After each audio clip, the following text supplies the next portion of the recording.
Now for global business updates, Rotus Oddiri joins us. Good morning, Rotus. Good morning, Doctor. Good morning, Rufai. Good morning, Ayo. Good morning to all our viewers. We quickly begin with Asia. Apparently, Country Garden has now, according to sources speaking to Bloomberg, missed a yuan bond payment. So it's the same story, not really much to say there. They've missed payments to foreign creditors. Now apparently they've missed another payment to a domestic one. There's a court litigation out there where one of their creditors wants them to be completely liquidated. I think that court case is coming up in May. We move to Japan. It seems to be an agreement between Toyota, think of all the major Japanese firms, Nippon Steel, Nissan, Panasonic and so on, Honda, to increase wages with unions. There's an annual meeting that takes place between the two parties, and they've agreed to what looks like historic wage increases. Why? Because cost of living is going up in Japan. Inflation is creeping up, and so the unions want higher pay. So what does this now mean for Kazuo Ueda? The next Bank of Japan meeting is, I think, on the 18th and the 19th next week. And so, from a policy standpoint, this could possibly mean that they might also be exiting negative interest rates. Think about Keynesian macroeconomic theory, your MPC and your MPS. Your MPC is your marginal propensity to consume. Your MPS is your marginal propensity to save. They always equal 1. And marginal propensity to consume and save looks at how you consume and save incremental additions to your income. If you were to earn an additional 100,000 naira in a bonus, if you spend 40,000 and save 60,000, 0.4 and 0.6 equals 1. If you spend the entire thing, that equals 1 as well. So essentially, policymakers will be looking at household income, household spending, household savings, benchmark against inflation, and that's how you lead to your decisions with rates and so on and so forth.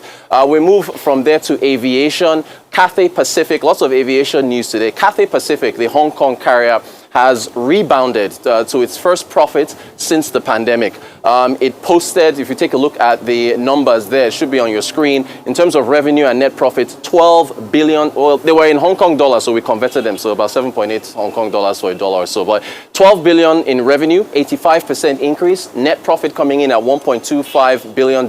You'll notice that in 2022, there was a net loss of about $845 million. The company said that the rebound, of course, was due to reopenings, increase in passenger traffic, people wanting to travel, routes opening up.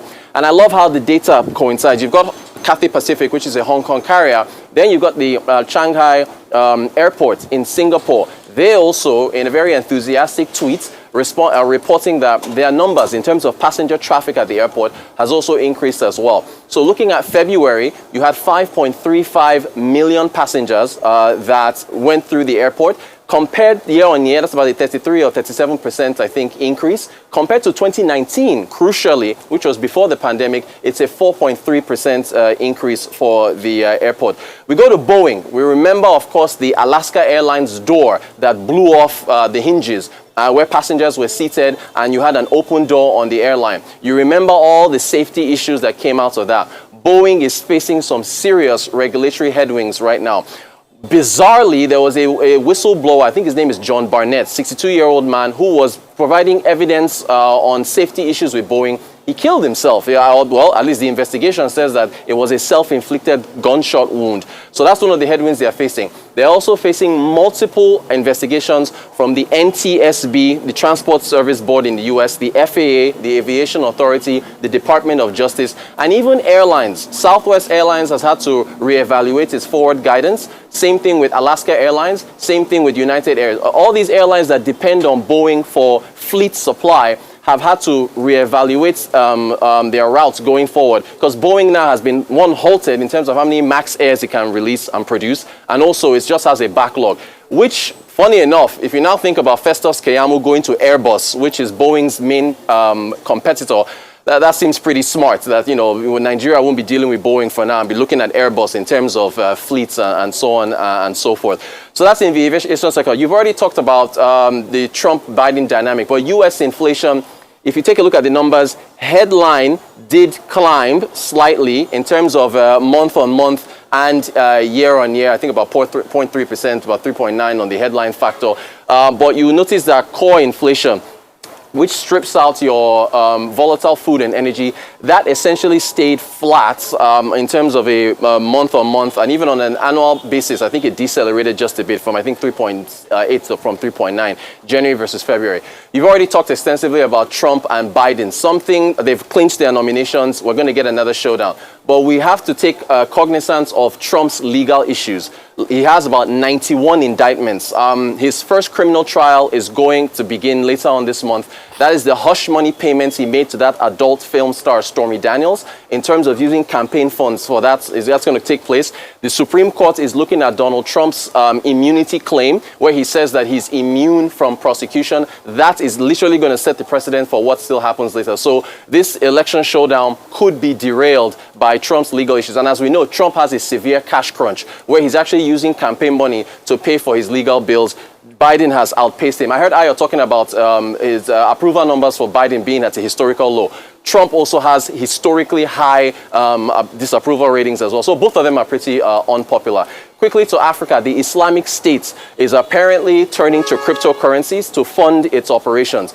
There have been successful efforts to clamp down on the amount of cash that the Islamic State has had in order to fund its operations across the Sahel, Middle East, and so on and so forth. They've turned to Tether, not Bitcoin, but funny enough, maybe they should have considered Bitcoin, because Bitcoin now is at an all-time high. But Tether, if you remember, has a one-to-one relationship with the US dollar and is more stable. So, that is something for regulators to look at in terms of how to clamp down on the Islamic State. And then finally, we spoke with Mr. Akintunde Sawyer yesterday, of course, the Executive Secretary of the NEL Fund, which is behind the Student Loan Act, actually officially called the Access to Higher Education Act by the Tinubu administration.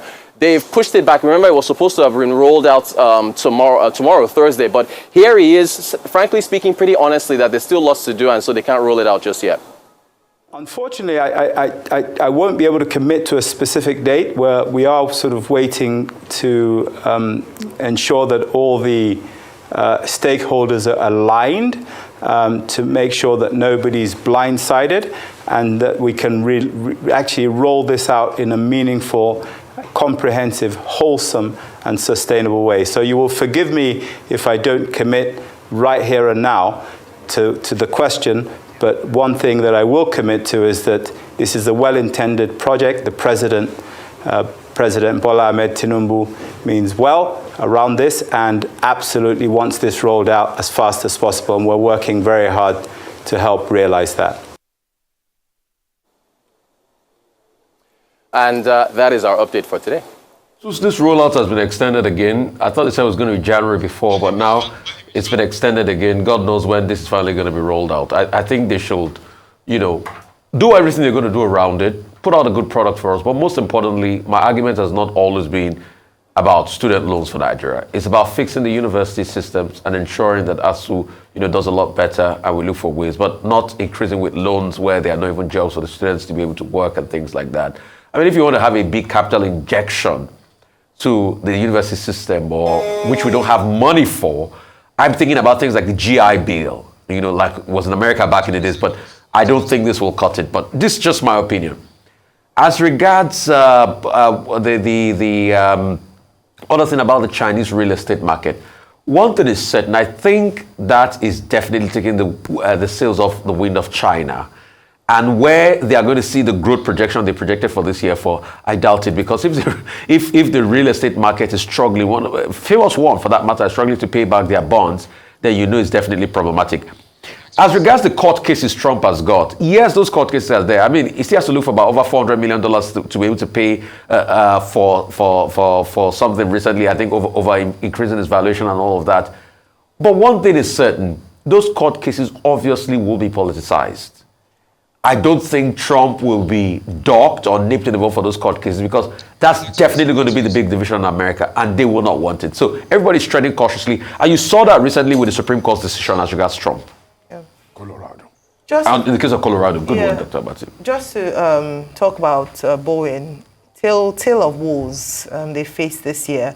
And one will wonder what is going on with the organization, leading in the aviation space, like you mentioned, alongside Airbus. And we see that stock prices have fallen. by up to 4.29% since, in the last few weeks. And a number of people are wondering what will then happen to the business, what's going on, especially with safety. Like you said earlier this year, the Australia-New Zealand leg, mid-air, the whistleblower, even though they've mentioned it's suicide and not anything going on there. But a number of issues facing them, and of course we'll be seeing how the strength of that business or how they would be able to recover from this. One of the things that's plagued them is safety issues. And for an organization like that that's been in business, especially in such a sensitive sector like aviation, it's quite disturbing to see the amount of, or the level of issues that they're having to face, and very almost like freak accidents, but due to safety concerns. I hope that their stocks will fall lower than this, but Airbus, like you mentioned, will be capitalizing on this and just demonstrating their strength and perhaps even dominance in the aviation space at this time. Okay, very quickly, let me start with the election. Well, I see the point you are making about President Trump's court cases, but even then, right now, he's leading in the major battleground states, Pennsylvania, Michigan, Arizona. If what it means is that if the election were to be conducted today, Donald Trump will win with the lead that he has in those states. But you are right about the popularity. 43% in the polls for Trump, 40% for President Biden. Both of them are below 50. So you can't say that the 81-year-old is far more popular than the 77-year-old. But in any case, this election will be perhaps decided more by the moderates and the undecided. Maybe that's what we're likely to see. And talking about the election again is already generating so much concern about the impact of artificial intelligence. Remember, TikTok, all that controversy about TikTok. By the way, the House of Reps is going to vote today over the fast track rule. Once they can get a vote of yes, then, of course, the process would go ahead. And President Biden has said, he will sign the bill once it passes Congress. So you have that there. You have Google saying that their Gemini chatbot, they are going to restrict election-related inquiries. So this is going to be an interesting year in the United States. And the fear of China, the fear of Russia manipulating the election, and the threat of artificial intelligence at a time when there will be more than 62 elections going forward before the end of the year. Now, the other issue is about inflation. Inflation was, economics expected that inflation in the US will remain 3.1. It was 3.1 in January, that's month on month. 3.2 in February is what has now been reported. But what is more important here is that there has been no negative reaction in Wall Street to this development. Inflation coming in hot in January, coming in hot in February. But the concern now is about the Fed. The Federal Reserve has made it very clear that they are taking a cautionary approach. So what we're seeing is that whereas it was easy to move the needle from 9% down to 3%, moving from 2.4% to the target of 2% may not be as easy as we may have imagined. And then finally, I want to talk about the World Happiness Report and the World Gender Gap Report by the World Economic Forum, which just came out. And the Happiness Report brought out by the United Nations Sustainable Development Enterprise Forum. Well, that report in the month of women is saying that, look, those countries where you have gender equality are the same countries where you have the happiest people in the world. And most of those countries, if you look at the one by the World Happiness Report, they are mostly in Europe, plus Israel. Then if you look at the World Gender Gap Report, where people are also happy, the only African country that is there is Namibia. I was looking around for Nigeria.